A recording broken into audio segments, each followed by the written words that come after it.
Greetings, everyone. I'm John Murphy, and welcome to our fourth session now of Fearless, which launched just this year, beginning of 2026. And today we have an awesome guest, Ali Sweeney. Ali is also a fuel instructor. She's got a great course on meditation for beginners. Ali knows this about me. I've been meditating every day for like 25, 30 years, and I wouldn't miss it. To me, it's just absolutely essential first thing in the morning to get centered, to get grounded, and to approach the day without fear. So fearless is all about identifying the things that are holding you back in life. Why aren't you um, where you dream of being? And then uncovering those limitations, those limiting beliefs, and deleting them essentially, removing barriers. So that's the true message in empowerment, is allowing the natural flow of life to move through you without interference.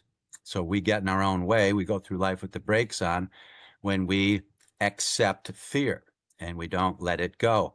So today's really about letting go. A quick review of the first three sessions. In session one, if you hadn't seen it, we looked at just the origin of fear, which is the ego mindset, and where it comes from, and the fact that it isn't that thing out there that scares us. It's what we think of that thing out there that scares us. It's all in the mind. So what scares one person doesn't scare someone else. These are projections. So when we start to understand fear and understand it's not a bad thing, but it is something that needs to be managed carefully. Because if it takes over our lives, we just end up repeating the past and trying to get through the day.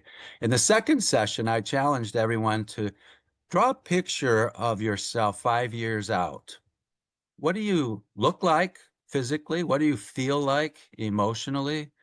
What do you think mentally and intellectually? Who are you with in terms of socially? What's your financial situation look like? Where do you live? These kinds of things. Be as specific as you can in an ideal way. Think big. Wow, that would be ideal. And I gave an example of how I did that 35 years ago and have continued to do it repeatedly. And back then I was thinking, God, it'd be really great if I could write a book and get published and then maybe a bestseller and then maybe get on stage with some big names and things like that and make, millions of dollars and all that kind of stuff and live on the beach somewhere. And guess what? I've got 20 books published. I live on Palm Beach and I've been on stage with some of the biggest names in the world. So it's worth stretching a little bit and drawing that picture. But then the real key is when you do that, well, how do you feel about that picture? And if there's any hint of doubt, like, well, I could never do that. I mean, that's a dream. You just uncovered a major barrier that we need to let go of. Okay. And I shared some examples of that. So if you haven't seen the first three episodes, go back and check them out on YouTube or at Fuel. And be sure to check out Mindset Matters too. Allie's a host at Mindset Matters on Mondays. And in fact, she's got a show coming up this coming Monday that she can talk about a little bit. And with that, we're going to get right into this. So the theme now today is all about letting go, release, delete, whatever term you're comfortable with. And it's from the 4 steps to inner peace. One of my fuel courses is called Beyond Doubt. And an award-winning book called Beyond Doubt, 4 Steps to Inner Peace illustrates these 4 steps. Let be, let go, let see, and let flow. So let be is about being present, being mindful. Mindset Matters is a great way to learn more ways to be present. And in that be present state, you identify what's going on with your feelings, with your thoughts. You really become mindful of the mind. And in that phase, you learn to identify things to let go of. So today, that's what we're going to do. We're going to look at what kind of things can we let go of that are holding us back. So with that, Ali, let me ask you a question to get started. What triggered this for you? How did you come to realize you had some things that you really needed to let go of to essentially get out of your own way a little bit, as I like to put it. What tell us your story. Yeah, gosh. Well, it is quite a story. Thanks for having me on, John, and for opening this up for everybody today. And hopefully people will put in the chat too with whatever questions or comments or things come up for you. Um, my story is, I think I'm going to start in the middle. So now I teach meditation, right? Like you, it is a core part of my life because it really connects me with me, right? And I spent a huge part of my life not being connected. And I remember being in like those early meditation classes with a group of people and you'd have these meditations and then you talk afterwards, right? That's how those like meditation groups would go. And everybody would start talking about all this fear that they had that came up for them. And I would look at them and I'd be like, what in the world are these people so afraid of? Mm, I had like no concept of it. And I believe now that I was being shown that so I could see my own fear because I was in complete denial. So my story is that I had a very scary childhood. And as a result, I created control and perfection. I was scared to death of making a mistake because that meant I would get hurt. And so I created all of these ways of high performance, and some of that worked really well in our society, right? And it worked. And this is what you'll find as you go down this self-discovery path is it works until it doesn't work, right? So mhm, those things I created early in my childhood to just sort of survive that fear, the real fear. I really did have things to be afraid of. Um, they came with me as I became an adult and didn't have those things to be afraid of. But I still had the habitual alarm sounding of fear. And so it wasn't until I could become aware of that trigger, that alarm that sounds. And for me, I don't know what it feels like for you all, but for me, it feels like a lightning bolt that hits my system. So it just like starts in the pit of my belly and it comes straight up to my head. And then I am afraid. And what happens when you hit into fight or flight is your brain function disappears, right? So it mhm. becomes you're just focused on survival. You can't do any of the other creative things or dream about like getting to that ideal vision from that fear state. It's impossible. So what I learned how to do was calm that alarm. So, and there's some really simple techniques. One of them I teach in the Fuel courses. Mine is called Worry Less, Trust More. But basically, it's about putting one hand on your belly and one hand on your heart, and just reminding yourself that you are safe. Because it's so important to come out of that kind of false fear, right? Because now at this point, I don't have that scary thing happening. So it's about Right. letting yourself come down out of that alarm and just I would just take 3 breaths with my hand on my belly and remind myself that I'm safe. And that being able to come down out of that alarm helped me to see how many times a day I was stuck in that alarm. So hopefully Yeah.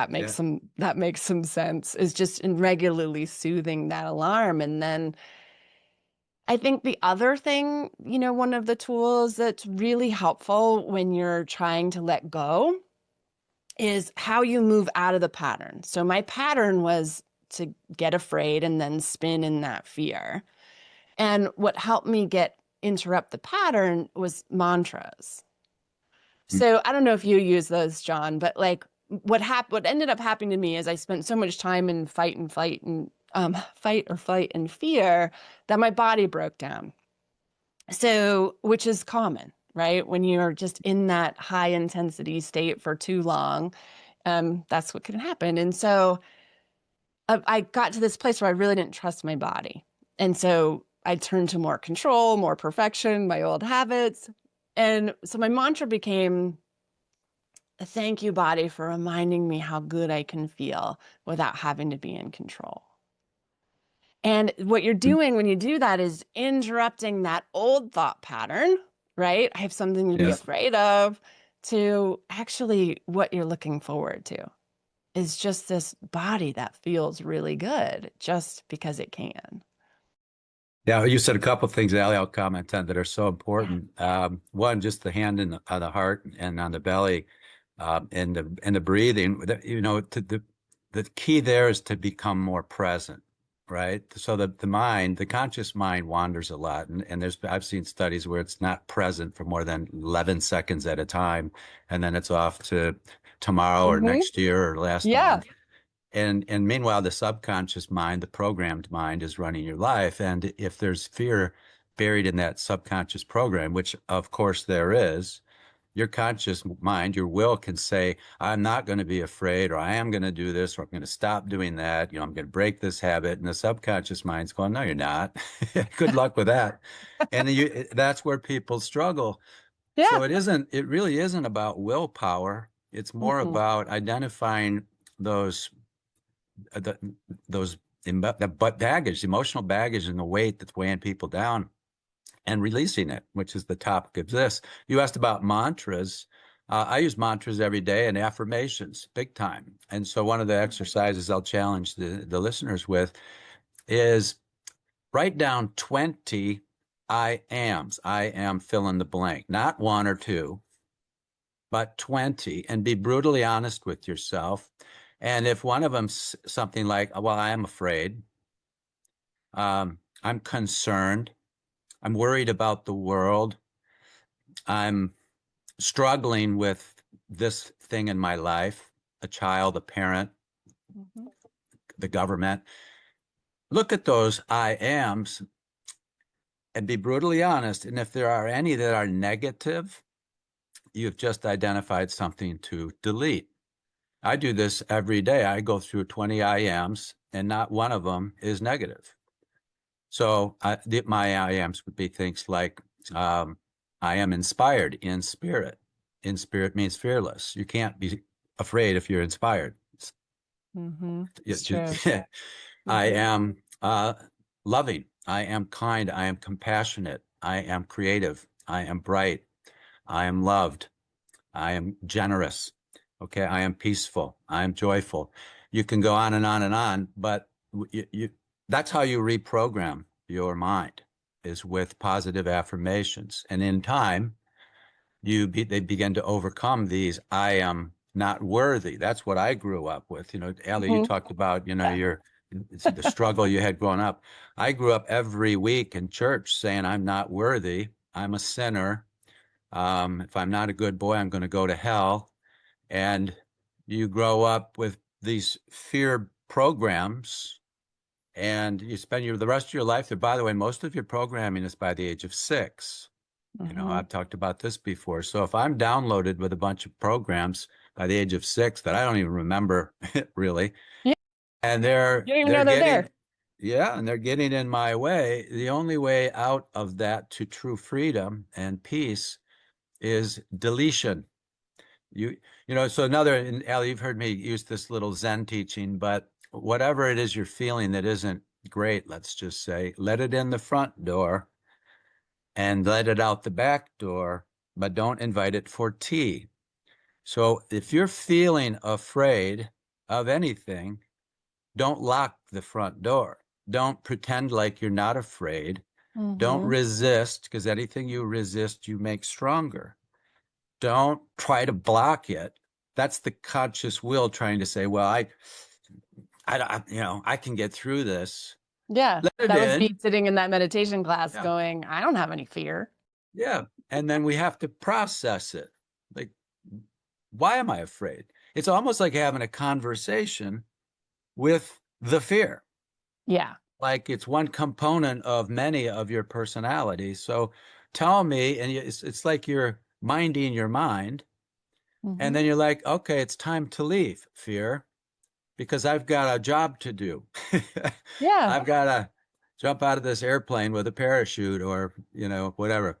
So, Or recognize that you're not actually afraid, currently afraid. like it's old, or, right, it's just a habit to be afraid, or that you know, you're patterned in being afraid. It doesn't necessarily mean that you have to be afraid, like that there is something to be afraid of. Yeah, you mentioned too that your body responded. You started to feel it physically, and the cortisol and the adrenaline, the stress hormones. I mean, the science, of course, is pretty clear these days. It Yeah. breaks down your immune system. It accelerates aging.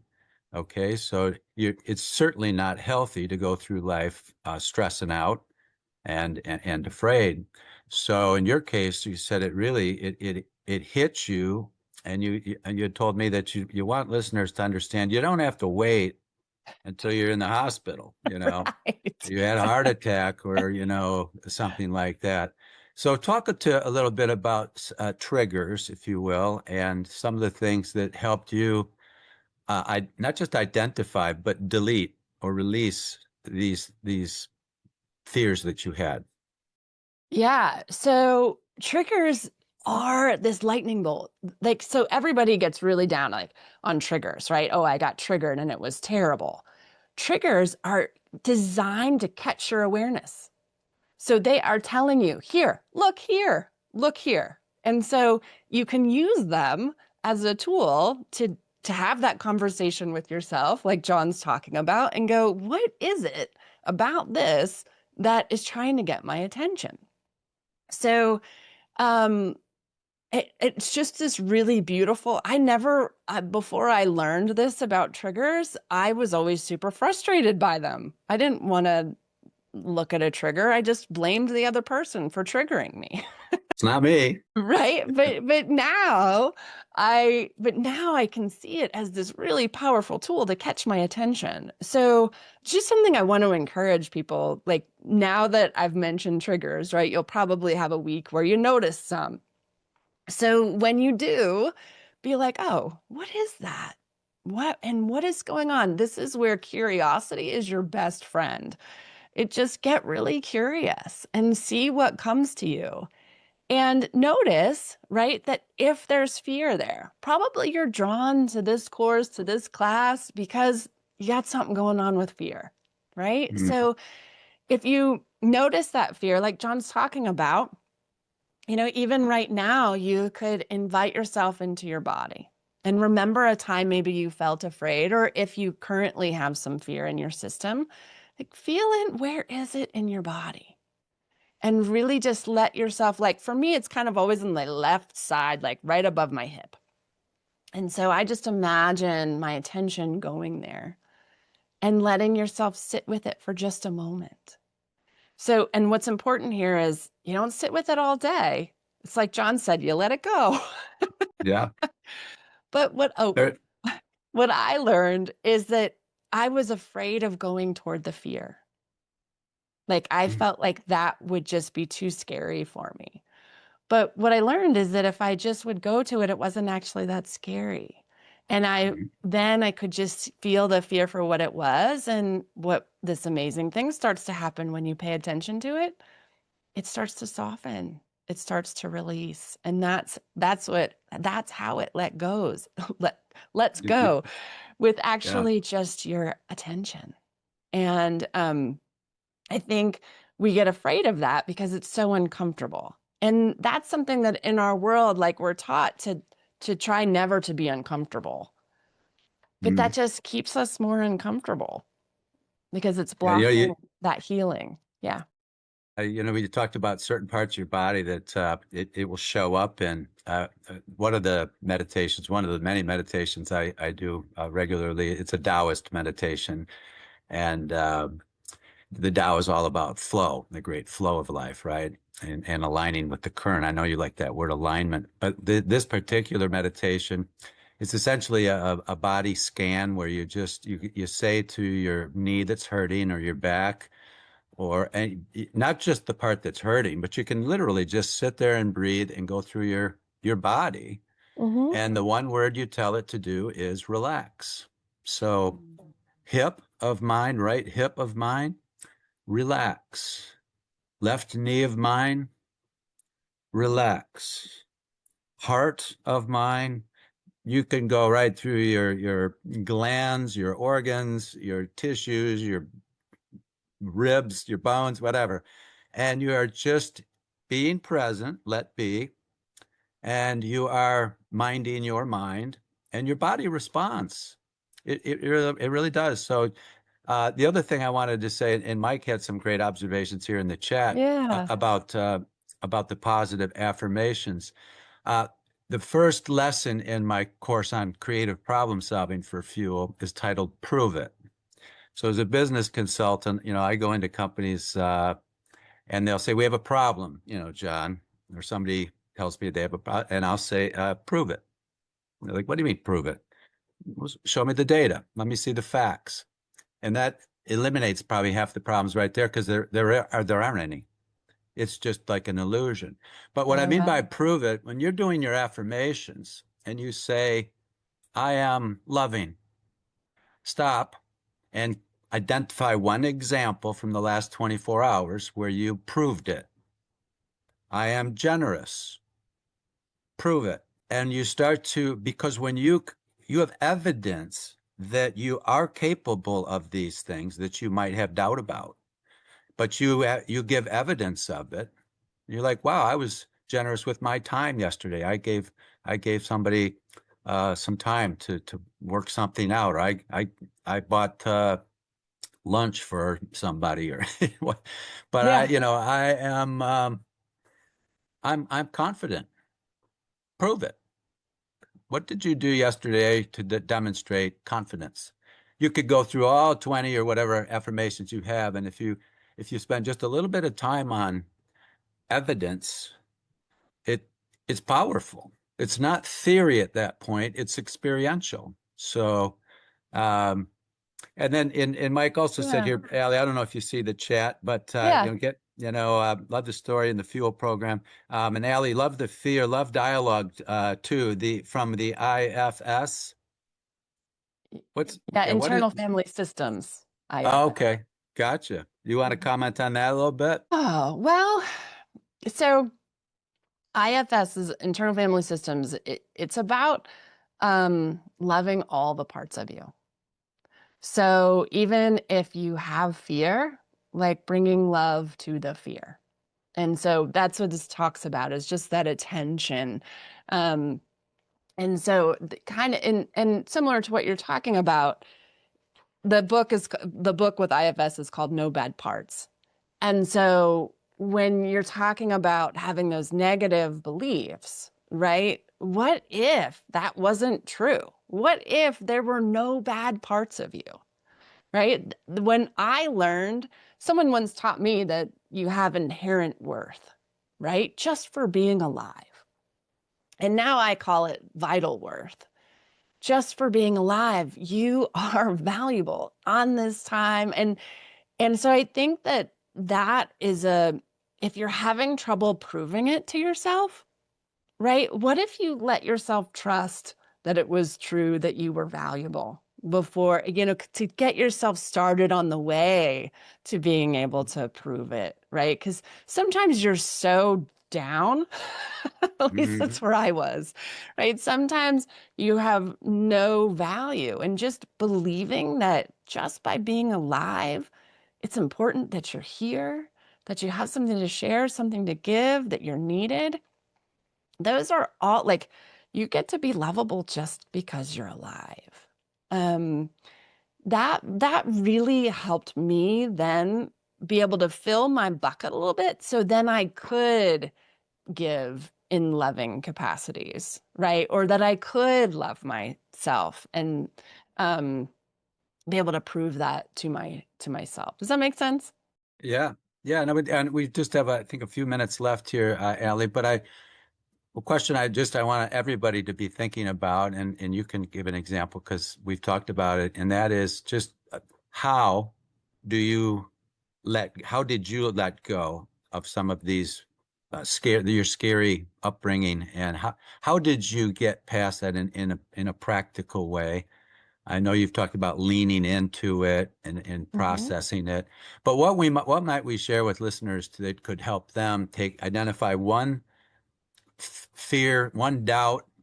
I think of it as resistance, where you've closed the valve, and if you could just find a way to open that valve, then the flow of life, the Tao would flow through you. And that's true empowerment. When you open the valve, the natural forces of life flow. It's like the acorn becomes the oak. It doesn't try to. It it's supposed to. It's the essence is growth and flow. So how did you identify a valve, maybe through a trigger, and then open it? How did you do that? Yeah, so it's a lot of the tools that we talked about are the very first steps. But right, find getting the awareness, stepping into those pieces, loving yourself. But it's also alignment. So, an alignment for me is knowing who you are, what you want, and why you want it. And so, like, I had all these faulty beliefs that I was able to finally identify about who I thought I was because of the childhood I had, which turned out to be not true at all. Yeah. And so really remembering that's the fun thing about this is the you want to be is already inside you. So if you just remember that person, right? Who you Yeah. really are, and then what you want to do with that and why, because that helps your motivation to keep it going. That's where I really found like the floodgates opened was, and Mhm. I think that's where you can kind of come full circle here, where that ideal vision really helps. Because when you can imagine your ideal day, right? And what that looks like, you're really letting yourself dream about what's possible. And it helps connect you with who you are and what you want and why you want it. And so that's where I just feel like that when you get that clear, and the next step of that is then not compromising those values. So a Yeah. lot of times we're trained to like, take other people's needs before our own, or, right, that's part of that valuable. Are you valuable enough to put yourself in the driver's seat of your life, right? And Yeah. so that's kind of the next step of it is then deciding what you want to do and taking that personal empowerment. And that's where this is what's funny about this, John, to me, is that that's where fear can come back in, is when you start to take those steps out of where you've been, fear will pop up because it's something new. And that's really a natural, normal response that your body gives because Yeah. we're evolutionarily designed to avoid change, but Yeah. just to have the courage to step through anyway. Because Yeah. it's the other side of this, that's what you really want. And so I don't know, it takes a step of trust, but it's so worth it. Yeah. And that fear popping up doesn't mean you're doing the wrong thing. I think that's where a lot of people turn around and just do what they've been doing because they feel the fear, oh, that must be a signal that I shouldn't do this. But it's just a signal that you're at the edge of growth and that you're Yeah. ready for the next thing. Yeah, I love that. You're right at the edge of further growth and expansion. And I have a different take on people and change. I think we're designed for change. We cannot not change. Every second of every day, we're changing, at the cellular level, 50 trillion cells. Every one of those cells doing 6 trillion things per second. Yeah. That's a miracle in itself. The body is a miracle. And the energy that connects everything. Again, that's the flow. And Mhm. Einstein once said the field is the sole governing agency of the particle. So what's the field? It's this massive cosmic energy, the soup, so to speak, that we all swim in. And when we get out of the myopic, what's in it for me, ego mindset, and actually trust thy will over my will, so to speak, Uh-huh. open things just open up. And these things that used to scare us are just minor. So for the audience, what I really encourage you to do with this episode is just identify one obstacle, one thing you worry about. Geez, I'm worried about my kid. I'm worried about my health. I'm worried about the country. One thing that worries you, and flip it over. So I'm not worried. And how does that feel? I have nothing to fear. How does that feel? I have nothing to doubt. How does that feel? And again, what you're uncovering are subconscious programs where the programming is there and you have to then reprogram. Delete it. Bruce Lipton calls it viruses of the mind. If you think about a computer with a virus, Yeah. you can change your keyboard all day long, but it's not operating right, right? So, and I like to leave people with this metaphor because I was a competitive quarterback growing up, and when you approach the line of scrimmage in football, you have a play called, you have a plan. It's part of a game plan and a strategy, and you know what you want to happen. Um, but the truth is when that ball is snapped and the play takes off, you have no idea what's going to happen. So use that as a metaphor when you get out of bed in the morning. You're at the line of scrimmage, the edge, as you put it, Mhm. Ali, and ask yourself, how do I feel? How do I feel when I wake up in the morning? Am I excited? Am I enthusiastic? Do I have a lot of positive things that I'm looking forward to? Or am I terrified?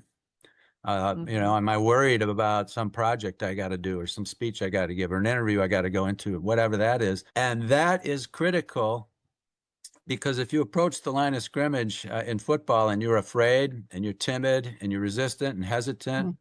it's game over. So use that as a metaphor for life.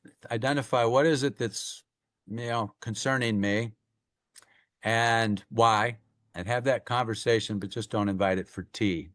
So, Ali, you got Mindset Matters on Monday. You want to just tee that up real quick? I do. I'll be back on Monday at 9 Mountain, 11 Eastern. Back on the Fuel channel. And for February, I'm really excited. We're going to be talking about Don Miguel Ruiz's 4 agreements. And so on Monday, we're talking about being impeccable with your word. So check that out. And I just want to put in a plug too, John, that if this is what I do is help people uncover those programs. And so if they want extra help, find me. And my business is called A Light Insight. And I'm happy to help you take a look at some of those pieces together. Yeah, definitely track down Ali and find her courses and her social media. She's got some wonderful blogs that she puts out, and February is going to be a great month with Mindset Matters. I've got a session on the 3rd agreement. I believe it's the 16th. I'm very excited about that. And next week on Fearless, we're going to really start getting into the ego thought system, which is the root cause to fear. It's the attachment to the ego and its comparative, fear-based, dualistic nature. I'll be referencing Dr. David Hawkins' Map of Consciousness, which is a tool that completely changed my life about 20 years ago. So tune in for that and bring some friends along. Anybody who's got a little fear or doubt in life, this is the place to come learn about how to get rid of that. Yeah. Okay, with that, Ali, thank you so much. Again, we'll see. Hopefully, a lot of people here. We'll see you on Monday, and I'll be back next Friday. And then I've got 2 great guests coming from Fuel in mid-February. Okay, so stay tuned. Thanks, everybody. Thanks, John. I Bye, everyone. appreciate it. You got it. Bye-bye.